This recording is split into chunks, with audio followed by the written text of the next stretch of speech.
Hello दोस्तों, आज हम जीडीपी,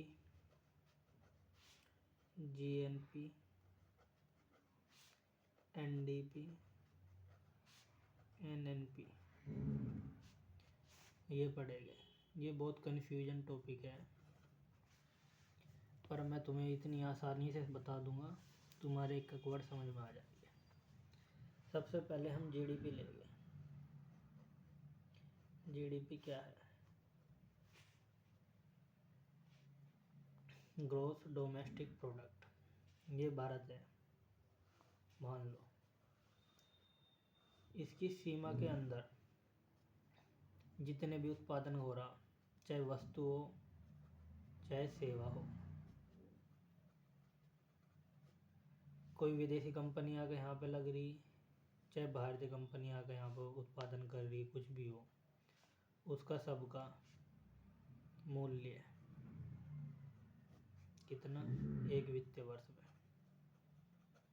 वो है जीडीपी।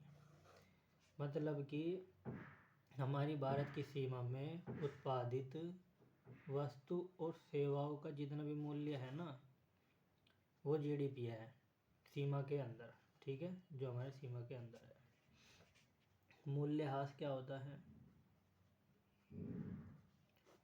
मूल्यह्रास होता है जो टूट फूट होती है मशीनरी में। जैसे कि हम कुछ उत्पादन कर रहे हैं तो उसमें कुछ खर्चा होगा, कोई नई टेक्नोलॉजी में खर्च होगा या मशीनरी में खर्च होगा, टूट फूट में, ये सारे का है, ये मूल्यह्रास है। तो एनडीपी कैसे निकलेगा? एनडीपी का मतलब है नेट डोमेस्टिक प्रोडक्ट, यानी शुद्ध घरेलू उत्पाद।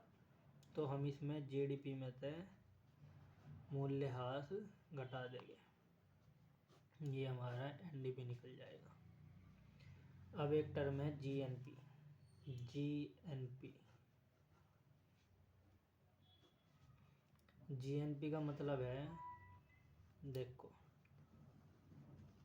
इसका ये मतलब नहीं है जीएनपी का कि जो हमारे भारत के अंदर उत्पादित हो रही वस्तु, चाहे कोई भारतीय हो चाहे कोई विदेशी हो, इसका मतलब है ग्रोस नेशनल प्रोडक्ट, यानी कि सकल राष्ट्रीय उत्पाद जो हमारे खुद भारतीय लोग हैं वे उत्पादन कर रहे।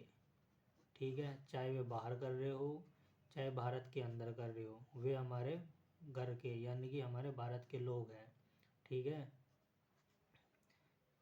जो हमारे भारत देश से, जैसे कि टाटा ने कुछ फैक्ट्री लगा रखी है, अडानी ने, इन्होंने सब ने, ये भारत के बाहर है, कुछ कमा रहे, कोई नौकरी कर रहा, कोई मजदूरी कर रहा, कुछ भी कर रहा, इंजीनियर है, सब डॉक्टर है, ये सब जो है बाहर कमा रहे, ये भारत के लोग हैं, तो वे पैसा कहाँ भेजेंगे? भारत भेजेंगे।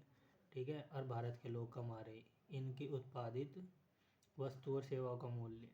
ठीक है, ये जीएनपी है। इसमें तो हम ये घटा देंगे जो विदेश वाले उत्पादित कर रही है, अपने देश में लेके जाओगे ना, वैल्यू अपने देश में लेके जाएंगे, तो इसलिए हम इसमें से ये घटा देंगे। तो जीएनपी क्या है? भारत के निवासियों द्वारा प्राप्त देश विदेश से उत्पादित वस्तु और सेवाओं का मूल्य। ठीक है, ये जीएनपी है। ऐसे ही जीएनपी में मूल्य ह्रास घटा देंगे तो एनएनपी आ जाएगा। एनएनपी आ जाएगा जीएनपी माइनस मूल्यह्रास। ठीक है, अगर हमें जीडीपी से जीएनपी निकालना तो हम कैसे करेंगे? हम ऐसे करेंगे, जीएनपी ले लिया तो जीडीपी, इसमें हम हमारी जीडीपी में क्या किसकी ऐड हो रही वैल्यू? हमें भारत के लोगों की लेनी ना, तो इसमें विदेशी की भी तो ऐड हो रही, तो उसे हम माइनस कर देंगे। जो विदेशी उत्पादन कर रहे भारत में ये ऐड हो रही, इसमें ये जो बाहर के देश से आ रही भारत में तो वो तो ऐड नहीं हुई, तो वो विदेशी हम यहाँ पे ऐड कर देंगे, विदेशी मूल्य जो भारतीय ला रहे, तो हमारा क्या आ जाएगा? जीएनपी आ जाएगा। दो चीज़ होती है, एक जीडीपी फैक्टर कॉस्ट और एक जीडीपी मार्केट प्राइस। ठीक है, ये फैक्टर कॉस्ट क्या है? कारक, यानी कि जो भी उत्पादन करा हमने, इस पर जो भी हमने उत्पादन करा, जहाँ भी उत्पादन करा, जैसे कि फैक्ट्री में जो भी उत्पादन हुआ वो है जीडीपी फैक्टर कॉस्ट। इस पर क्या है? टैक्स नहीं लगता। इसमें क्या लगेगा? इसमें है ना टैक्स ऐड हो जाएगा, और अगर किसी उस पे प्रोडक्ट पे हमने सब्सिडी दे रखी तो हम माइनस कर देंगे। ये चीज़ है इसमें, ज़्यादा कुछ नहीं है मार्केट प्राइस में। बस तुम एक चीज़ ध्यान रखिए, इसमें टैक्स ऐड हो रहा। तो हम इन्हें अलग अलग क्यों निकालते हैं? अलग अलग हम इसे निकालते हैं, जैसे कि इस बार उत्पादन हुआ हमारा 100 रुपये का, ठीक है, यानी कि उत्पादन हुआ हमारा 100 रुपये का। और टैक्स लग के कितना हो गए? यानी कि टैक्स लगा दिया उन्होंने 10 कर, सब्सिडी देनी 0 भी। तो जीडीपी कितनी दिखा देगी सरकार कि हमारी जीडीपी है 110, लेकिन एक्चुअल में कितनी है? एक्चुअल में है 100। ऐसे ही जैसे कि पिछली सरकार है, पिछली सरकार ने दिखाया जीडीपी हमारी 100 है, तो ये दिखा देगा भाई 90 का हुआ आपका उत्पादन, इसका 90 का उत्पादन हुआ, इनने 20 रुपये टैक्स लगा दिया, 0 रुपये सब्सिडी दे दी, तो 110। तो इसने दिखा दिया भाई पिछली सरकार में तो जीडीपी हमारी 100 थी, अब तो हमारी 110 है, तो इससे कुछ फ़ायदा थोड़ी है। तो इसलिए जीडीपी फैक्टर कॉस्ट और जीडीपी मार्केट प्राइस हम कैलकुलेट करते हैं। एक चीज़ उधर है।